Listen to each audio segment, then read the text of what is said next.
حمد و ثنا اللہ ذو الجلال والاکرام کے لیے، درود و سلام سید الانبیاء جناب محمد رسول اللہ صلی اللہ علیہ وسلم کی ذات گرامی پر۔ اللہ احکم الحاکمین کے گراں قدر انعامات میں سے ایک بہت بڑا انعام اولاد کی نعمت ہے، اور اللہ ذو الجلال والاکرام نے ہم انسانوں کو، ایمانداروں کو، لا الہ الا اللہ محمد الرسول اللہ پڑھنے والوں کو حکماً فرمایا قُوا انفسکم واہلیکم نارا، اپنے آپ کو اور اپنے اہل و عیال کو جہنم کی آگ سے بچاؤ۔ اس کا معنی یہ ہے کہ گھر کے سربراہ کا، برادری کے وڈیرے کا، بچوں کے باپ کا اور کفیل کا کردار ایسا ہونا چاہیے کہ وہ خود بھی جنت کی راہ پہ رہے اور اسے دیکھ کے اس کی اولاد بھی جنت کی راہ پہ رہے۔ یہ بڑا سیدھا سا قاعدہ اور اصول ہے۔ ہر انسان کسی نہ کسی سے سیکھتا ہے۔ اگر گالیاں دینے والے زیادہ ہوں تو بچے گالیاں سیکھتے ہیں، بد زبانی کرنے والے گھر میں ہوں تو بچے بد زبانی سیکھتے ہیں۔ ہمارے معاشرے میں کتنی ہی ایسی مثالیں ہیں، آدمی اپنی رہائش تبدیل کرتا ہے، مکان ایک جگہ سے بیچ کے دوسری جگہ پہ جا کے لیتا ہے۔ سبب کیا ہے؟ وہ محلہ اچھا نہیں ہے۔ اچھے اسکول میں بچے داخل کرواتے ہیں، ایسے اسکول میں بچے نہیں داخل کروائیں گے جہاں بد اخلاق بچے موجود ہوں۔ ایسے ٹیچر کے پاس ہم اپنا بچہ ٹیوشن کے لیے نہیں بھیجتے جس کا لب و لہجہ، زبان اخلاق کے معیار سے گری ہوئی ہو۔ نبی محترم جناب محمد الرسول اللہ صلی اللہ علیہ وسلم نے فرمایا کل مولود یولد علی الفطرہ، ہر پیدا ہونے والا بچہ فطرت اسلام پہ پیدا ہوتا ہے۔ فَأَبَوَاهُ يُهَوِّدَانِهِ او يُنَصِّرَانِهِ او يُمَجِّسَانِهِ، اس کے والدین، اس کا گھر، اس کا ماحول، اس کا معاشرہ اسے یہودی بنا دے، اسے عیسائی بنا دے یا اسے مجوسی بنا دے۔ گویا والدین کا بچوں کے بنانے اور بگاڑنے میں بہت بڑا کردار ہے، بلکہ حق یہ ہے کہ سب سے میجر رول، سب سے بڑا کردار بچوں کے سنوارنے اور بگاڑنے میں والدین کا ہے۔ بچے کو اللہ ذو الجلال والاکرام نے فطرت اسلام پہ پیدا کیا۔ بچہ جب بولنا سیکھے، اگر اس کی ماں کی زبان پہ قرآن کی آیات ہیں، اگر وہ اٹھتے بیٹھتے سبحان اللہ الحمدللہ کا ذکر کرتی ہے، اگر باپ گھر میں داخل ہوتے ہوئے اور نکلتے ہوئے السلام علیکم ورحمت اللہ کہتا ہے، اگر ماحول میں قرآن مجید کی تلاوت گونجتی ہے،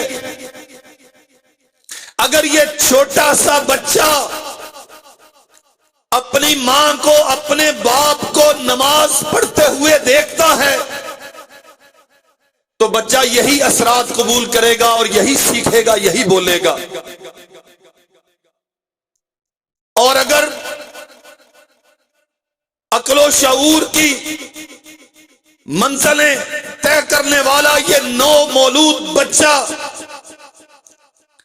یہ میوزک کی لے پہ تھرکتے ہوئے جسموں کو دیکھے گا، یہ گھر میں بجنے والے ہر وقت گانوں کو سنے گا، دی جانے والی گالیاں اس کے کانوں کے رستے اس کے دماغ اور دل تک سرایت کریں گی، اس کے اماں بابا بدزبانی کر کے اخلاق سے گری ہوئی باتیں کرنے والے ہوں گے، اور جس معاشرے میں یہ پیدا ہوا، جس ماحول میں یہ پروان چڑھ رہا ہے، وہاں شریعت کی کھلے بندوں مخالفت معمول ہوگی۔ تو میرے عزیز بھائیوں، بچہ یہی سب کچھ سیکھے گا۔ فَأَبَوَاهُ يُهَوِّدَانِهِ، باپ اگر نمازی ہے تو یہ کھیلنے والا بچہ کبھی حالت نماز میں باپ کے سر پہ بیٹھے گا، ابھی اگر وہ قیام میں ہے تو اس کی ٹانگوں سے چمٹے گا، اور پھر ایک وقت آئے گا اس بچے کو نماز کی سمجھ نہیں ہے، اسے معلوم نہیں ہے نماز کیا ہوتی ہے، لیکن اپنے ماں باپ کو دیکھتے ہوئے یہ ان کے ساتھ سجدہ بھی کرے گا، ان کے ساتھ رکوع بھی کرے گا۔ دلیل ہے اس بات پر، بچوں کو بنانے اور بگاڑنے میں سب سے بنیادی کردار ماں باپ کا ہوتا ہے۔ اور میرے عزیز بھائیوں، ہمیں بڑی گہرائی کے ساتھ اور بڑی فکر کے ساتھ یہ سوچنا چاہیے، میرا بچہ اگر بگاڑ کا شکار ہے، اگر بے راہ روی کا شکار ہے، اس کی زبان اگر معیاری نہیں ہے، تمیز و اخلاق سے ناآشنا ہے، تو اسے اس حال تک پہنچانے کا کہیں میں ذمہ دار تو نہیں؟ میں گر سوختہ ساما ہوں تو یہ روز سیاہ خود دکھلایا ہے میرے گھر کے چراغاں نے مجھے۔ اگر تو نے اپنی اولاد کو اچھا ماحول نہیں دیا، اور اب جب جوان ہو گئے، جب پرواز کے قابل ہو گئے، جب تیری دسترس سے باہر چلے گئے، جب تیرا کہا ماننے کے لیے تیار نہیں ہے، تو اب پچھتاتا ہے، اب چیختا ہے، چلاتا ہے کہ بچے مانتے نہیں۔ جب ان کے سمجھنے کی عمر تھی، جب بات ماننے منوانے کا وقت تھا، تب تو نے انہیں کیا منوایا؟ جس 7-8 سال کے بچے کو باپ پیسے دے کے بھیجے گا کہ میرے لیے سگریٹ لے کے آؤ، پھر وہ باپ چاہے کہ میرا بچہ بڑا ہو کے سگریٹ نہ پیے، اس سے بڑی حماقت اور کیا ہوگی؟ جو ماں اپنی اولاد کے سامنے بیٹھ کے سارا دن چینل سرچ کرے گی اور طرح طرح کی آوارگی دیکھے گی، وہ یہ چاہے کہ میری بیٹی اور میرا بیٹا باحیا ہو، اس سے بڑھ کے تماشا اور کیا ہوگا؟ اس کا معنی یہ ہے کہ ہم خود اپنے بچوں کو، اپنی اولادوں کو بگاڑنے میں سب سے بنیادی کردار ادا کرتے ہیں۔ باپ تو صبح اٹھتا ہے 9 بجے اور اولاد کے متعلق اس کی خواہش ہے، اور مولانا صاحب سے آ کے دعا بھی کرواتا ہے، جی ان کے لیے دعا کریں میرے بیٹے نمازی بن جائیں۔ دعائیں مستجاب تب ہوتی ہیں جب آپ نے اسے کان سے پکڑ کے مسجد کے دروازے پہ لا کے کھڑا کیا ہے۔ آپ خود تو 9 بجے اٹھتے ہیں، آپ خود تو کبھی فجر کے لیے مسجد میں آنا گوارا نہیں کرتے، آپ کے لیے تو نماز کی کوئی اہمیت نہیں ہے۔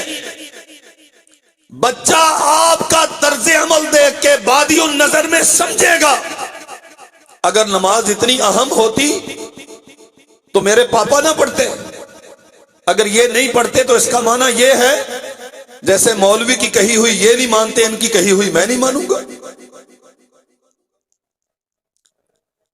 یاد رکھو میرے عزیز بھائیوں، ایک تو جب اولاد مانگتے ہیں نا صرف اللہ سے مانگنی چاہیے، یہ ایک الگ مستقل موضوع ہے، اور جب مانگتے ہیں اولاد صالح کی دعا کرنی چاہیے، رب حبلی من الصالحین، اللہ اولاد دے لیکن نیک ہو، تھوڑی ہو، فرما بردار ہو، شریعت کی متبع ہو۔ اور دوسری بات، اولاد کے لیے ہدایت کی دعا بھی کیا کیجیے، صرف مولوی کو آ کے کہہ دینا کہ میرے بچوں کے لیے دعا کریں یہ کافی، والدین کی ذمہ داری ہے خود سیدھے کام کریں، اپنے کردار و عمل سے اپنے بچوں کو صراط مستقیم دکھائیں۔ بچہ ڈنڈے سے مسجد میں نہیں آئے گا، بچہ تب مسجد میں آئے گا جب بابا مسجد میں آئیں گے، شور کرے گا، فضول ٹوٹیاں چلائے گا، پانی کھولے گا، بھاگے گا، ادھر ادھر چکر لگائے گا، لیکن کتنے دن؟ سال تو دنوں کے حساب سے گزر رہے ہیں، ہماری زندگیوں کے اوقات میں تو کوئی برکت رہی نہیں، چند دنوں کی بات ہے کہ یہ اپنے باپ کے ساتھ پہلو میں کھڑا ہو کے باقاعدہ نماز پڑھ رہا ہوگا۔ ڈنڈا تب کام آتا ہے جب آپ نے ڈنڈے سے پہلے کے اصلاح کے تمام مرحلے مکمل کر لیے۔ جب آپ کوئی سیدھا کام نہیں کرتے تو آپ کی اولاد کیوں کرے گی؟ آپ سیدھا کام کریں، اولاد کو سیدھے کام پہ لگائیں، اور پھر اللہ ذوالجلال والاکرام سے ان کے لیے صراط مستقیم کی دعا کریں۔ ہم دعا کرواتے ہیں، فرق سمجھ لیں ذرا، میں عرض کر رہا ہوں کہ آپ اپنی اولاد کے لیے دعا کریں۔ رسول اللہ صلی اللہ علیہ وسلم نے ضمانت دی ہے، دعائیں مولویوں کو بھی قبول ہوتی ہیں، دعائیں فقیروں کی، اپنوں بیگانوں کی، سب کی قبول ہوتی ہیں، لیکن تیری اولاد کے لیے میری مانگی جانے والی دعا قبول ہوگی کہ نہیں، اس پہ کوئی ضمانت موجود؟ ہاں، تو باپ ہو کے اگر اپنی اولاد کے لیے دعا کرے، اللہ کے نبی نے فرمایا ثلاث دعوات مستجابات، تین قسم کی دعائیں ایسی ہیں جو رد نہیں کی جاتی، لا شک فیہن، ان کی قبولیت میں کوئی شک نہیں ہے۔ دعوت المظلوم، جس پہ ظلم کیا جا رہا ہے، جب وہ اللہ کو پکارتا ہے تو اللہ مظلوم کی بڑا قریب ہو کے سنتا ہے۔ ودعوت المسافر، جو غریب الدیار ہے، جو مسافروں کی صعوبتیں سہ رہا ہے، اللہ اس کی بھی سنتا ہے۔ اور فرمایا ودعوت الوالد علی ولدہ، باپ اپنی اولاد کے لیے دعا کرے تو اللہ اس کی بھی رد نہیں کرتا۔ خود نیک عمل کریں، اولاد کو اپنے ساتھ پکڑ کے نیک اعمال پہ کھڑا کریں، اور پھر اللہ ذوالجلال والاکرام کے سامنے دامن پھیلا کے اس سے دعا کریں۔ اور یہ مسئلہ سمجھ لیجئے، نبی رحمت صلی اللہ علیہ وسلم نے اولاد کے لیے بد دعا کرنے سے منع کیا ہے۔ ہم تو بات بات پہ تیرا بیڑا غرق ہو، تیرا ککھ نہ رہے، جس بیٹے سے راضی ہوتے ہیں، جو دنیا کے اعتبار سے ہمیں اچھا لگتا ہے، جو معاشرتی اعتبار سے خدمت زیادہ کرتا ہے، جو مال و زر اچھا کماتا ہے، جو سہولتیں زیادہ دیتا ہے، اس کے تو ہزار جرم معاف ہوتے ہیں، اور جو بیچارہ کمزور ہو مالی طور پہ باپ کی ماں کی توقعات پہ پورا اترنے کے قابل نہ ہو، اس کی معمولی معمولی غلطیاں بھی بڑے پہاڑ لگتے ہیں، اور پھر اس سے جب ناراضی ہوتی ہے تو زبان سے ایسی ایسی بد دعائیں نکلتی ہیں کہ الامان والحفیظ۔ اللہ کے نبی فرماتے ہیں لا تدعوا علی انفسکم، اپنے آپ پہ بد دعا مت کیا کرو، ولا تدعوا علی اولادکم، اپنی اولادوں کے خلاف بھی بد دعائیں مت کیا کرو، ولا تدعوا علی خدمکم، اپنے خدام کے لیے بھی بد دعائیں مت کیا کرو، ولا تدعوا علی اموالکم، اور اپنے اموال کے لیے بھی بد دعائیں نہیں کیا کرو۔ ہو سکتا ہے بچہ گمراہ ہو، تیری پوری کوشش کے باوجود وہ شقی ہو، بدبختی اسے صراط مستقیم سے دور لے جائے، یہ ممکنات میں سے ہے۔ اس کے باوجود بحیثیت والد، بحیثیت ماں، ہماری ذمہ داری یہ ہے ہم اپنی اولاد کی اصلاح کے لیے دعا کریں۔ بہت سارے احباب اپنی اولاد کے متعلق شکایات لے کے تشریف لاتے ہیں ہمارے پاس، اور میں ان سے سوال کیا کرتا ہوں کہ کبھی ایسا ہوا ہے کہ جب دنیا ساری سو رہی ہو، رات اپنا سارا سایہ دنیا پر پھیلا چکی ہو،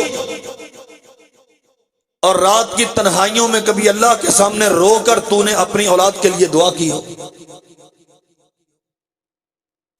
اللہ میری اولاد کو صراط مستقیم عطا کر؟ واللہ ہمارے ہاں یہ رجحان ہی چلا گیا۔ ایک قصہ معروف ہے، بیٹے نے تنگ کیا ماں کو، اور ماں نے تنگ آ کے اسے دعا دی جا اللہ تجھے بیت اللہ کا امام بنائے۔ شیخ عبد الرحمن السدیس ائمہ حرم مکی کے جو سردار اور رئیس ہیں اس وقت، ان کے متعلق یہ قصہ، ماں نے تنگ ہو کے زچ ہو کے بجائے بد دعا دینے کے حرم مکی میں امامت کی دعا دی، اور اللہ ذوالجلال والاکرام نے بیت اللہ کے سارے اماموں کا سردار بنا دیا۔ اللہ کے نبی نے فرمایا اپنی اولاد پہ بد دعا نہ کرو، کہیں ایسا نہ ہو کہ وہ قبولیت کی گھڑی ہو اور تمہاری سن لی جائے اور تمہاری اولاد کا بیڑا غرق کر دیا جائے۔ دوسری بات، والدین کی ذمہ داری ہے، اولین ذمہ داری ہے اپنی اولاد کی عقیدہ توحید پر تربیت کریں۔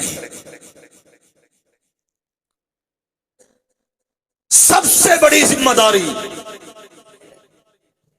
جتنی تیری ذمہ داری یہ ہے نا کہ تو اولاد کے لیے رزق کمائے، تو انہیں نفقہ سکنا مہیا کرے، ضروریات زندگی فراہم کرے۔ اللہ کی قسم اتنا ہی ضروری ہے، اس سے زیادہ ضروری یہ ہے کہ تو اپنی اولاد کو عقیدے کی سمجھ پہنچائے، اپنی اولاد کو عقیدے کا سبق یاد کروائے۔ جناب محمد رسول اللہ صلی اللہ علیہ وسلم نے بچوں کو عقیدہ سکھایا ہے، اور یہ مسئلہ بھی سمجھ لیں، ہمارے بچے جاتے ہیں اسکولوں میں، بچے کے وزن سے زیادہ اس کے اسکول بیگ کا وزن ہوتا ہے، وہ بیچارہ کندھوں پہ لٹکا کے یوں اکڑوں ہو کے چلتا ہے، اتنا بوجھ ہوتا ہے اس پہ اسکول کی کتابوں کا۔ ساتھ اگر وہ بچہ مسجد میں آتا ہو تو اسکول والے، بالعموم اسکول والے روکتے ہیں، وہ کہتے ہیں ہم 15 منٹ کا یہاں ناظرہ پڑھاتے ہیں، باجی آتی ہے پڑھانے کے لیے، یہاں پڑھا کرو، بچے کو مسجد نہ بھیجا کرو، بچے برڈانائز ہوتے ہیں۔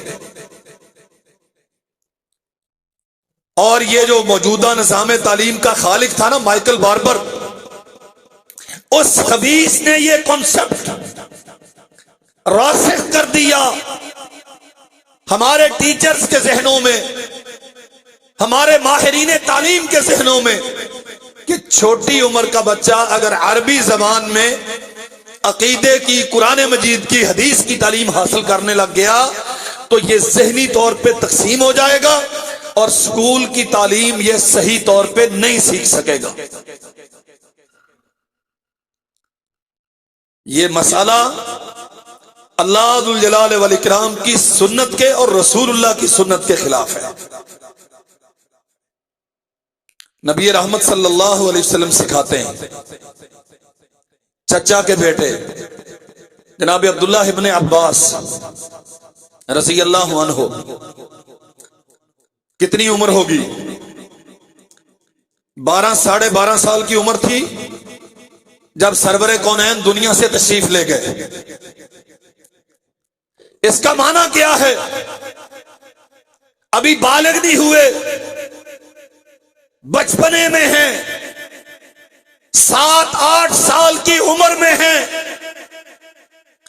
یا غلام اعلمک بکلمات، برخوردار میں تجھے کچھ کلمات سکھانا چاہتا ہوں، توجہ سے اسے سیکھو۔ اور کیا فرمایا؟ احفظ اللہ یحفظک، توحید کا سبق، اللہ کی وحدانیت کا سبق۔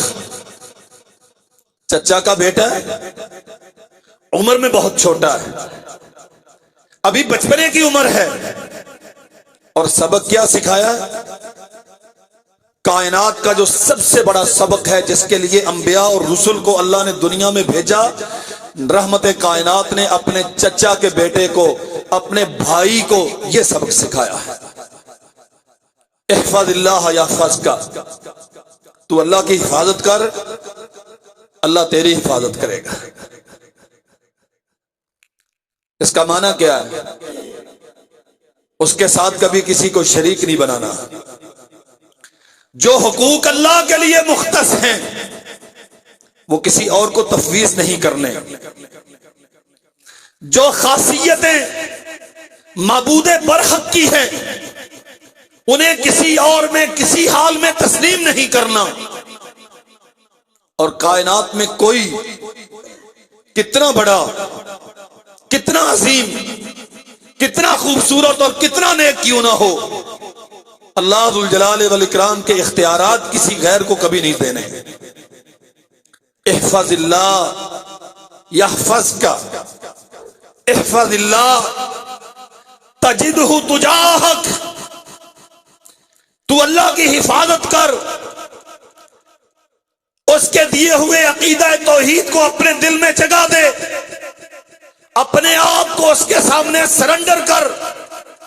تجدہ تجاہک، روئے زمین پر جس قدم پر تجھے مدد کی ضرورت ہوگی تیرا رب وہاں موجود ہوگا۔ اذا سألت فاسأل اللہ، جب سوال کرنا ہو، جب مانگنا ہو، ضرورتیں پوری کروانی ہو، تو روئے زمین پہ کوئی مشکل کشا، حاجت روا، داتا و دستگیر، بگڑی بنانے والا، الجھے ہوئوں کو سنوارنے والا، بیماروں کو شفا دینے والا اور کمزوروں کو طاقتیں عطا کرنے والا، بے سہاروں کا سہارا بننے والا، اس روئے زمین پہ کوئی نہیں ہے، وہ ایک ہے جو مستوی علی العرش ہے۔ اذا سألت فاسأل اللہ، جب بھی مانگنا ہو اللہ سے مانگنا ہے، اللہ کے غیر سے کبھی نہیں مانگنا۔ عمر کتنی ہے؟ 7-8 سال، اور سبق کیا پڑھایا؟ توحید توحید کا ہم نے یہ چیز کہاں سے سیکھی کہ مڈل درجے کا میرا بچہ قرآن پڑھنے جائے گا تو اس کے ضمیر پہ، اس کے ذہن پہ بوجھ ہوگا؟ نہیں میرے بھائیوں، قرآن بوجھ نہیں ہے، قرآن آسودگی ہے۔ قرآن بوجھ نہیں ہے، یہ بوجھ اتارنے کا طریقہ ہے۔ قرآن پڑھنے سے بچوں کے ذہن کند نہیں ہوتے، تیز ہوتے ہیں۔ میں ذمہ داری کے ساتھ کہتا ہوں، آپ تجزیہ کر کے دیکھ لیں، کوئی بھی چیز یاد کرنے میں جتنا حافظ قرآن تیز ہوتا ہے، غیر حافظ اتنی جلدی سے یاد نہیں کر سکتا۔ اللہ ذو الجلال والاکرام نے قرآن کی برکت سے ان کے ذہنوں میں یہ روشنی رکھی۔ اس عمر میں اپنے بچوں کو عقیدہ سکھاؤ۔ اذا سألت فاسأل اللہ وَإِذَا اسْتَعَنْتَ فَاسْتَعِنْ بِاللَّهِ۔ جب مدد کی ضرورت ہو، کوئی مشکل آن پڑے، زندگی کی ڈور الجھ جائے، مصیبت میں پھنس جاؤ، تو پھر ادھر ادھر زندوں مردوں کی طرف، تہے زمین یا فوق الارض، اپنے بگانے بڑے اور چھوٹے اور یہ جھوٹے، ان کے پیچھے مت بھاگو۔ فاستعن باللہ، اس سے مدد طلب کرو جو ہر وقت سنتا ہے اور ہر ایک کی سنتا ہے۔ یہ بیچارے تو دروازے بند کر کے سو جاتے ہیں نا، ان کے تو ٹائم ہوتے ہیں، صاحب اتنے بجے سے اتنے بجے تک آفس میں ملیں گے اور عوام کے مسائل سن کے حل کریں گے۔ اور میں اللہ کی قسم اکثر سوچتا ہوں، ہمارے سادہ لوگوں نے عقیدہ پڑھا نہیں، توحید سیکھی نہیں، اللہ کی وحدانیت کا سبق لیا نہیں، اور اب وہ مخلوق کو مشکل کشا بنا کے پھرتے ہیں، ان کو جن کی اپنی گاڑی ہر تیسرے دن ورکشاپ پہ کھڑی ہوتی ہے، جو اپنی گاڑی کو درست چلا نہیں سکتے، وہ تیری زندگی کا نظام کیسے سنبھالیں گے؟ اذا استعنت فاستعن باللہ واعلم ان الامة لو اجتمعت على ان ينفعوك بشيء لم ينفعوك الا بشيء قد كتبه الله لك۔ ساری انسانیت جمع ہو جائے، عبداللہ یہ سارے مل کے تجھے نفع دینا چاہیں اور اللہ تجھے نفع نہ دینا چاہے، لم ينفعوك بشيء، ساری انسانیت ایک رائی کے برابر تجھے نفع نہیں دے سکتی۔ اور اگر یہ سارے جمع ہو جائیں اور تجھے ضرر پہنچانا چاہیں، تجھے تکلیف میں مبتلا کرنا چاہیں، اگر اللہ نہ چاہے تو تیرا ایک بال بھی ٹیڑھا کرنے کی طاقت ان میں نہیں ہے۔ اپنی اولادوں کو، یہ جو 4-5 سال کے بچے ہوتے ہیں نا، جو کھیلتے ہوئے بڑے اچھے لگتے ہیں، جو تیرے گھر کے آنگن میں مہکتے ہوئے پھول ہیں، شام کو جب تو تھکا ہارا دکان سے، آفس سے، نوکری سے، ملازمت سے، کاروبار سے واپس لوٹتا ہے اور یہ بچے کھیلتے ہیں تیرے ساتھ اور تیری تھکاوٹیں اتر جاتی ہیں، یہ فطرت ہے، یہ محبت فطرت ہے۔ ان اوقات میں جب تو بچوں کے ساتھ بیٹھ کے کارٹون دیکھتا ہے، جب تو بچوں کے ساتھ بیٹھ کے ٹام اور جیری دیکھتا ہے، اس وقت اس مصیبت سے جان چھڑا کے اس بیٹے کو اپنے سینے پہ بٹھا کے کبھی اللہ ذو الجلال والاکرام کی وحدانیت کا سبق سنایا کر۔ ہمارے ہاں اکثر ایک دعا ہوتی ہے، اللہ ہمیں عمر جیسا حکمران عطا کر، رضی اللہ عنہ۔ ہم دعا کرتے ہیں، اکثر جب حالات خراب ہوتے ہیں تو ہم دعا کرتے ہیں۔ داستانیں ساری ابو جہل کی گھر میں چلتی ہیں، کنجر خانہ سارا کافروں کا گھر میں چلتا ہے، بے حیائی کے مناظر سارے شریعت کی مخالفت پر مبنی، یہ تیرے 82-85 چینل جو سارا دن تو سرچ کرتا رہتا ہے بیٹھ کے، اور بچے تیرے ساتھ بیٹھ کے جو فلمیں اور ڈرامے دیکھتے ہیں، یہ دیکھ کر کوئی عمر بھی بنا ہے کبھی؟ عمر ایسے نہیں جنم لیتے ہیں، عمر رسول اللہ صلی اللہ علیہ وسلم کی خدمت میں رہ کے بنا، عمر قرآن سیکھ کے بنا، عمر سرور کونین کا فرمان سیکھ کے بنا، اور عمر نے اپنی اولاد کی تربیت کی۔ اللہ کی قسم تعجب ہوتا ہے، اللہ اولاد دیتا ہے، ہم زبان سے الحمدللہ شکر الحمدللہ کہہ دیتے ہیں، مٹھائی بھی بانٹتے ہیں، خوشی بھی مناتے ہیں، لیکن اس خوشی میں بحیثیت باپ جو عظیم الشان منصب اور ذمہ داری اللہ نے عطا کی، شاید کبھی اس کی طرف کسی نے توجہ کی ہو۔ اللہ اکبر۔ عمر کا بیٹا ہے عبداللہ ابن عمر رضی اللہ عنہ، نبی کریم جناب محمد الرسول اللہ صلی اللہ علیہ وسلم کے سامنے ان کا ذکر ہوا، عبداللہ ابن عمر کا ذکر ہوا۔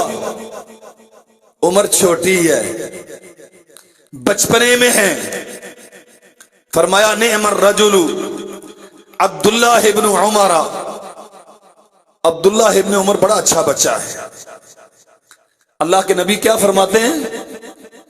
عبداللہ ابن عمر بڑا اچھا بچہ ہے، لو کان یصلی من اللیل، کاش کہ یہ رات کی نماز پڑھنے لگ جائے۔ ہمارے تو 25 سال کے ہو جاتے ہیں، مسجد کا دروازہ نہیں دیکھتے، جنازے میں کھڑے ہو جائیں، ایک کے بعد دوسری دعا شروع ہوتی ہے تو ان کی کانپیں ٹانگنا شروع ہو جاتی ہیں، تھک جاتے ہیں بیچارے۔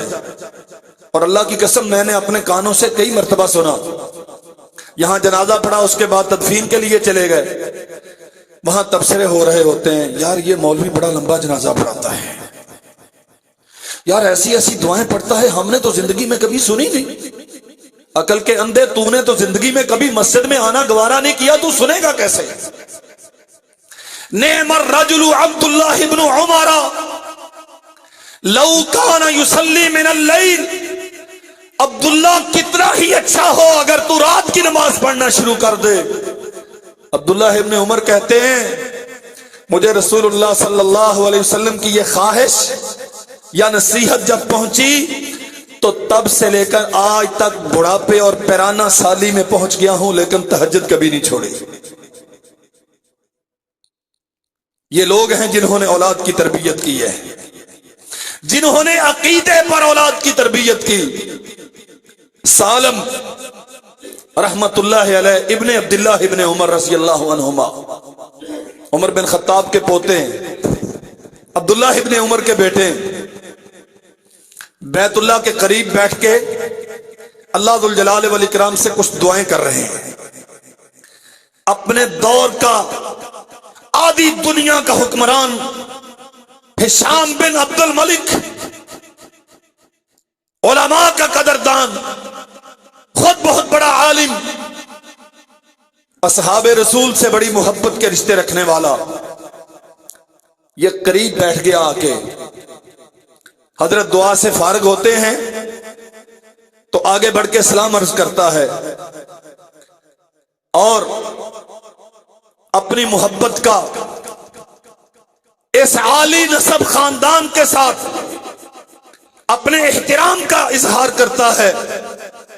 میں آپ کے والد محترم سے بڑا متاثر ہوں، آپ کے دادا جان کے طرز حکومت سے بڑا متاثر ہوں، آپ کے خاندان کے اس امت پہ اور اسلام کے پھیلانے میں بہت بڑا کردار ہے۔ دیکھا سالم بن عبداللہ رحمت اللہ علیہ، پرانے سے کپڑے، سستا سا لباس، کوئی شہانہ ٹھاٹ باٹ نہیں، تمول اور مالداری کا کوئی اظہار نہیں، کہنے لگا میں نے محسوس کیا ہے کہ آپ کا گزر بسر اچھا نہیں ہو رہا، میرے لائق کی خدمت ہو تو فرمائیے۔ جن بچوں کی تربیت توحید پہ ہوتی ہے ان کی زندگی کا معیار یہ ہوتا ہے۔ جواب کیا دیا؟ ایک لسٹ بنا کے تھما دی، گھر میں راشن ڈلوا دو، گاڑی کا ماڈل چینج کروا دو، نیا مکان بنوا دو۔ خلیفہ وقت نے پوچھا ہے تو جی بھر کے حسرتیں پوری کر لوں؟ ایک جملہ کہا اللہ کے گھر میں بیٹھ کے غیر سے مانگتے ہوئے شرم آتی ہے۔ یہ بچہ ہے جس کی تربیت عقیدے پر ہوئی ہے، جس کے باپ نے اسے لا الہ الا اللہ محمد الرسول اللہ سب سے پہلے سکھایا، جس کے باپ نے اسے قل هو اللہ احد کا معنی اور مفہوم سمجھایا، جس کے باپ نے حسبی اللہ ونعم الوکیل کی لوریاں سنائی، جس کی ماں اسے دودھ پلاتے ہوئے یاسین اور الرحمن کی تلاوتیں کیا کرتی تھی۔ کہا خلیفہ محترم اللہ کے گھر میں بیٹھ کے غیر اللہ سے مانگتے ہوئے شرم آتی ہے۔ بڑا لاجواب سا ہو کے پیچھے ہٹ گیا، مصاحبین سے کہنے لگا دھیان رکھنا، جب مسجد سے باہر جائیں تو مجھے بتانا۔ حضرت اپنے معمولات سے فارغ ہوئے، مسجد الحرام سے نکل کے مکہ کے ایک بازار میں جا رہے ہیں، یہ پیچھے پہنچ گیا اور جا کے کہتا ہے حضرت تب تو آپ بیت اللہ میں تھے، اللہ کے گھر میں تھے، اب تو آپ باہر آ گئے ہیں، اب کوئی حاجت ہو تو فرمائیں۔ فرمایا ضرورتیں تو بہت ہیں، ضرورتیں بہت ہیں، مجموعی طور پہ دو قسمیں ہیں میری حاجات اور ضروریات کی، ایک قسم دنیا سے متعلق ہے اور ایک قسم آخرت سے متعلق ہے۔ خلیفہ صاحب آپ فرمائیں آپ کون سی ضرورت پوری کریں گے، دنیا کی یا آخرت کی؟ اللہ کی قسم اس میں بہت بڑا سبق ہے۔ اسے اس کی اوقات یاد دلائی ہے، تیری حیثیت کیا ہے، تو بادشاہ بن کے اپنے آپ کو قادر سمجھتا ہے، تیرے پاس اختیار آ گیا تو تو اپنے آپ کو رب سمجھنے لگ گیا، بتا کون سی ضرورت پوری کرے گا، دنیا کی یا آخرت کی؟ کہا حضرت آخرت میں تو کچھ اختیار نہیں، میں تو دنیا کا بادشاہ ہوں، دنیا کے متعلق کوئی حکم ہے تو فرمائیں۔ سالم بن عبداللہ فرماتے ہیں اللہ کے بندے دنیا تو دنیا کے مالک سے کبھی نہیں مانگی، وہ بن مانگے سب کچھ دے دیتا ہے، میرا مسئلہ تو آخرت ہے، اس میں کچھ کر سکتا ہے تو بتا۔ تجدہ تجاہک، جب تو اللہ کی توحید کی حفاظت کرے گا، جب تو اس عقیدے پر اپنی اولاد کی تربیت کرے گا تو پھر یہ بچے پیدا ہوں گے روئے زمین پر، پھر وہ کردار پلے کریں گے، اپنی ذمہ داریاں ادا کریں گے جو دنیا میں انقلاب پپا کرتے ہیں۔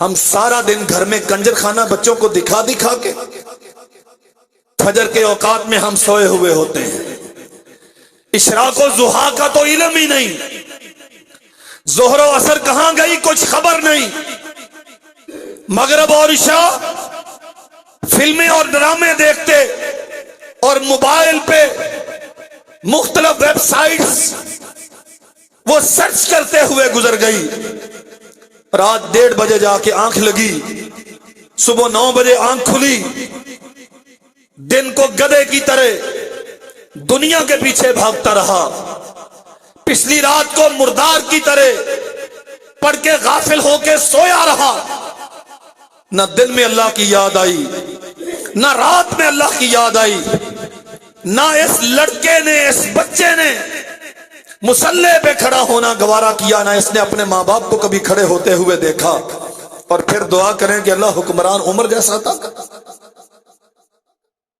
ہم بڑے منافق لوگ ہیں، کردار ابو جہل جیسے اور حکمرانوں کی دعائیں عمر جیسوں کی. اللہ اکبر. سیدنا حسن ابن علی رضی اللہ عنہما، معلوم ہے کتنی عمر تھی جب اللہ کے نبی دنیا سے تشریف لے گئے؟ 7 سال. 7 سال عمر تھی یا 8 سال عمر تھی جناب حسن ابن علی رضی اللہ عنہما کی، جب سرور کونین دنیا سے اپنے رب کی ملاقات کے لیے تشریف لے گئے. لوگوں نے پوچھا سیدنا حسن ابن علی رضی اللہ عنہما سے، حضرت کوئی ایسی بات ارشاد فرمائیں جو آپ نے اپنے نانا سے یاد کی ہو. 7-8 سال کی عمر کا بچہ. حضرت کوئی ایسی بات ارشاد فرمائیں جو آپ نے اپنے نانا سے یاد کی ہو. فرمایا میرے والد محترم، میرے نانا جان مجھے نماز سکھایا کرتے تھے. نماز، عقیدے کے بعد نماز سکھایا کرتے تھے، اور میں نے دعائے قنوت یاد کی ہے، اللہم اہدنی فی من ہدیت وعافنی فی من عافیت. آخر تک فرمایا یہ دعا میں نے اپنے نانا سے یاد کی ہے. عمر کتنی ہے؟ 7-8 سال. اور دعائے قنوت، یہ دعائے قنوت کہاں پڑھی جاتی ہے؟ وطروں میں. اور وطر تہجد ہوتی ہے. وطر تہجد ہوتی ہے، رات کی آخری نماز ہوتی ہے. بچوں کی تربیت کا معیار یہ ہے، اگر آپ چاہتے ہیں نا کہ اس امت کو کوئی محمد بن قاسم مل جائے، کوئی صلاح الدین ایوبی مل جائے، کوئی حمیت و غیرت اسلام رکھنے والا حکمران مل جائے، تو پھر یہ حکمران آپ کے گھر میں پیدا ہونا چاہیے. اس ماحول سے پیدا ہوتا ہے. شہزادہ کہتا ہے میرے نانا نے مجھے دعائے قنوت یاد کروائی. دعائے قنوت تب جا کے یاد کروائی جب اس سے پچھلی ساری دعائیں یاد ہو چکی تھی. یہ تو 7-8 سال کے بچے کو میرے نبی دعائے قنوت یاد کرواتے ہیں اور تہجد کی تعلیم اور تلقین کرتے ہیں. یہاں اللہ کے فضل سے 40 سال کے ادھیڑ عمر کو پوچھ کے دیکھ لو دعائے قنوت آتی؟ ہم کبھی قنوت نازلہ کرنا شروع کر دے تو آدھی قوم ویسے پریشان ہو جاتی. مولوی صاحب نو کی ہو گیا، رکوع تو بات تو تھلے جائی دا، انہوں نے دعا کرنی شروع کر دی. اور بڑے حیران ہو کے پھر سوال کرتے ہیں، تبصرے کرتے ہیں. واپیاں دی مسیطے گئے سی، مولوی نے 5 منٹ رکوع تو بعد دعائیں کیتی رکھیاں. 7 سال کی عمر کا بچہ دعائے قنوت جانتا ہے. اور صحیح بخاری میں ایک واقعہ ہے، سیدنا عمر بن سلمہ رضی اللہ عنہ بیان کرتے ہیں میرے قبیلے اور خاندان کے کچھ لوگ رسول اللہ صلی اللہ علیہ وسلم کی خدمت میں گئے، دین سیکھا. جب واپس پلٹنے لگے تو اللہ کے نبی نے فرمایا کہ اپنی بستی میں جا کے نماز با جماعت کا اہتمام کرنا. اللہ کے نبی ہمارا امام کون ہوگا؟ فرمایا تم میں سے جو زیادہ قرآن جانتا ہے اسے اپنا امام بنا لینا. عمر بن سلمہ کہتے ہیں میری عمر 7 سال تھی اور سب سے زیادہ قرآن مجھے آتا تھا، میں اپنی قبیلے اور قوم کا امام بن گیا. 7 سال کا بچہ، صحیح بخاری کے حوالے سے عرض کرتا ہوں، 7 سال کا بچہ قوم کی بستی کی امامت کرواتا ہے.